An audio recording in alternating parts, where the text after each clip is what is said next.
चरित्र।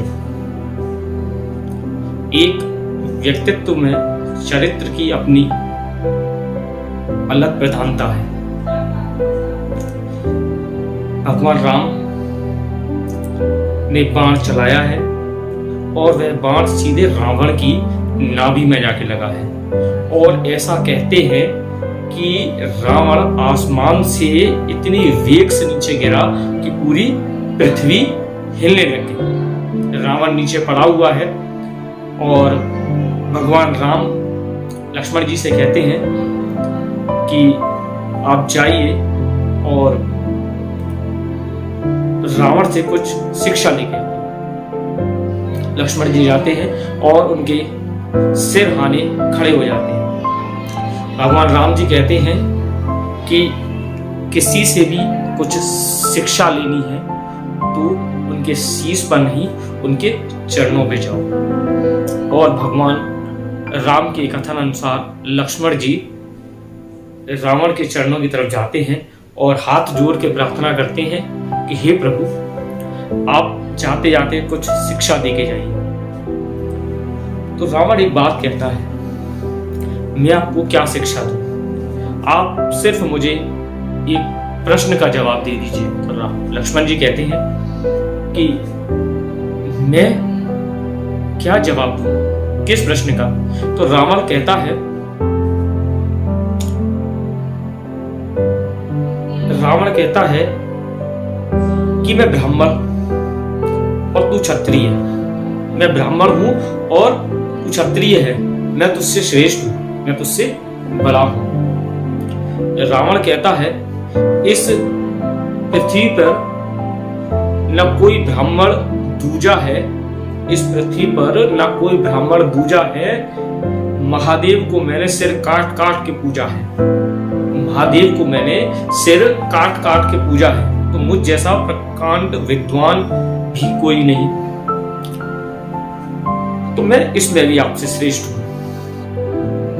तीसरी चीज रावण कहता है कि यदि धन संपदा की बात करता हूं तो मैं धन संपदा में भी आपसे श्रेष्ठ हूं। क्यों? क्योंकि कुबेर मेरे यहाँ पानी भरता है, कुबेर को मैंने बांध रखा है, सोने की लंका है मेरी। तो धन धान्य में भी तुमसे श्रेष्ठ हूं। काल को मैंने अपने खाट के पाए से बांध रखा है। तो आप सोचो कि जिसके साम्राज्य में मृत्यु भी रावण से पूछ के आती है कि किसकी मृत्यु होनी है, यह निर्णय रावण ही करता है। तो काल भी जिसका दास है, तो कुबेर भी जिसका दास है, काल भी जिसका दास है, मतलब मृत्यु किसी की भी आएगी तो रावण से पूछेगी। धन धान्य संपदा रावण के यहाँ श्रेष्ठ है, ब्राह्मण है रावण, सिर को काट काट के उसने महादेव की भक्ति की है, प्रकांड विद्वान है रावण। फिर हर चीज में शस्त्र और शक्ति, रावण के पास इतने योद्धा थे कि उसको हराने वाला कोई था ही नहीं। इस पूरे विश्व में, पूरे संसार में इतने योद्धा थे। रावण अपने आप में अजेय था, इतनी शक्तियों का संचार था रावण को। तो रावण शक्तियों का भी राजा था। माया में भी रावण सबसे श्रेष्ठ था। तो धर्म में भी श्रेष्ठ है वो, काल जिसके यहाँ पानी भरता है, शक्ति में भी श्रेष्ठ है वो। और सबसे बड़ी चीज यह होती है कि किसी को उसकी जमीन पर जाके ही हराना।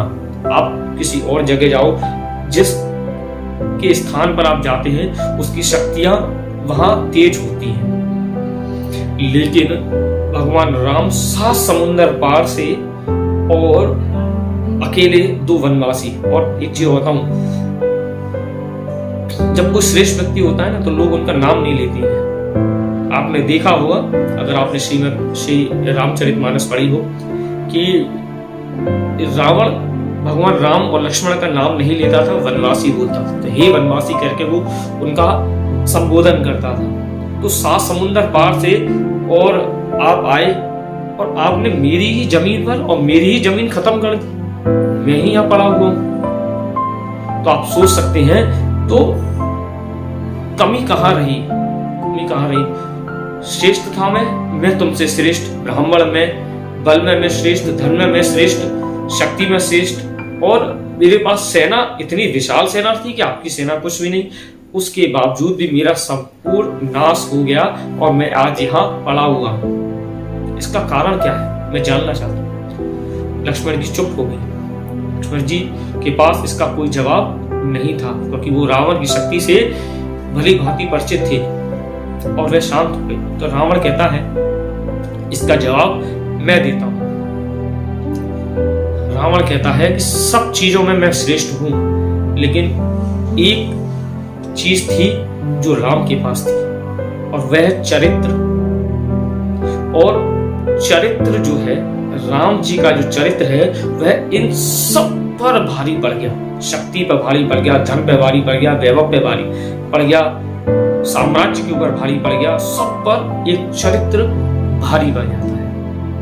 तभी तो गोस्वामी तुलसीदास जी ने श्री रामचरित्र मानस की रचना की है। रामचरित मानस का अर्थ है श्री राम जी के चरित्र को अपने मन में धारण करना। तो मनुष्य को अपने चरित्र, अपने आचरण में सुंदरता, स्वच्छता रखनी चाहिए। क्यों? क्योंकि धन, संपदा, संपत्ति, वैभव सब यहीं रह जाता है। अगर साथ जाता है तो वह सिर्फ चरित्र, और भगवान राम का चरित्र भी ऐसा ही है। भगवान राम का चरित्र ऐसा है जिसको आप अपने मन मंदिर में धारण कर सकते हैं, और उसी में ही कल्याण हो सकता है। आप आगे बढ़िए, आमदनी अन्न करिए, कमाइए, धन संपदा वैभव इकट्ठा करिए, लेकिन अपने चरित्र के साथ समझौता नहीं कीजिए, क्योंकि चरित्र ही महत्वपूर्ण है। यदि चरित्र है तो सब कुछ है, यदि चरित्र नहीं है तो आप ये मान लीजिए कि चरित्र ही सर्वोपरि है। चरित्र नहीं है तो संपूर्ण नाश निश्चित है। क्यों? क्योंकि रावण के पास सब कुछ था, वह बहुत बड़ा ब्राह्मण था, प्रकांड पंडित था, धन था, वैभव था, काल भी जिसके यहाँ मानी बढ़ता था। तो ऐसा व्यक्ति जब परास्त हो सकता है तो इन सब के ऊपर सर्वोपरि होता है चरित्र। तो अपने चरित्र में अच्छाई लेके आइए, सुंदरता लेके आइए, क्योंकि चरित्र ही सर्वश्रेष्ठ है। और यदि आपके पास चरित्र है तो आप भगवान राम के आदर्शों में चलते हैं। जय श्री राम। चरित्र को सुधार कीजिए और एक अच्छे नेकी के रास्ते पर चलें। चरित्र के साथ कभी समझौता ना करें।